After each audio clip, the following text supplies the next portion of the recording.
মাসে আসলাম। তো আমার দিবাসীদা এবং প্রধান সাহেব হাসুন ভাই এনাদের উদ্যোগে আজকে বিরাট একটা অনুষ্ঠানে রাত্রের জলসা হবে।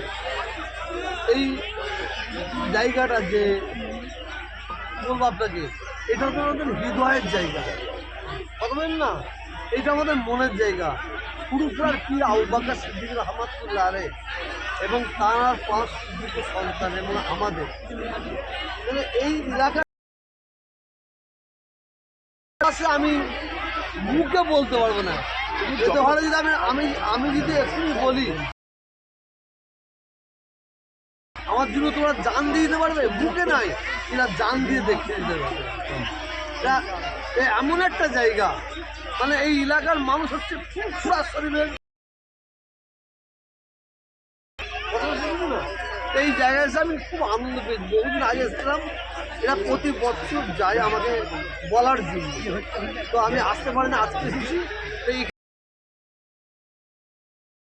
তো এই জায়গাটা ভুলে যাচ্ছি, বড়াসরের প্রত্যেকটা মানুষকে মা বোনদের বলবো আপনার নামাজ পড়ুন, শরীয়ত অনুযায়ী চলুন, দিন অনুযায়ী চলুন, নির্বিশেষে মিলেমিশে থাকবেন। কেন অসৎ চরিত্র রাজনীতির নেতারা তারা সবসময় হিন্দু মুসলমানের মধ্যে দাঙ্গা আপ হতে পারে, এটা আমার দাবি থাকবে। আর আমার দিবাসী ভাই আছে, প্রধান ভাই আছে, বিশেষ করে তার কাছে আমি অনুরোধ করে গেলাম। এখানে মানুষের বহুত আক্ষেপ আছে, এমপিকে অনেক কথা বলবো। এই বড়াসর এলাকাটা খুব গরিব এলাকা আছে, মানুষের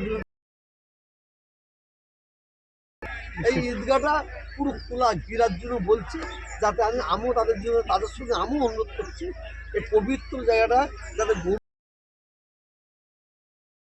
যখন ধর্ম নিয়ে বিভিন্ন জায়গাতে পোস্টার নিয়ে রাজ্য রাজনীতি সরগরম, সেখানে আপনি আসছেন, বারবার দেবাশী একজন হিন্দু ভাই আপনাকে আমন্ত্রণ করতে। বাংলার মাটি সম্প্রীতির মাটি, বাংলার সম্প্রীতির জন্য আপনি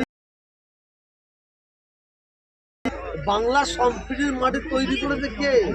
মমতা ব্যানার্জি নয়, আর সোমেন মিত্র নয়,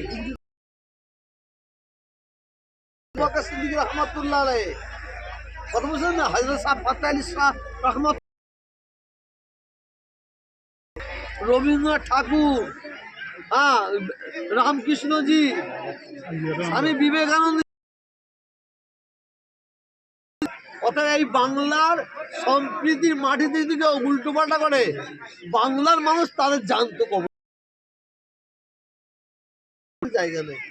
আমরা হিন্দু মুসলমান, আমরা বুকে বুকে মিলেমিশে ছিলাম।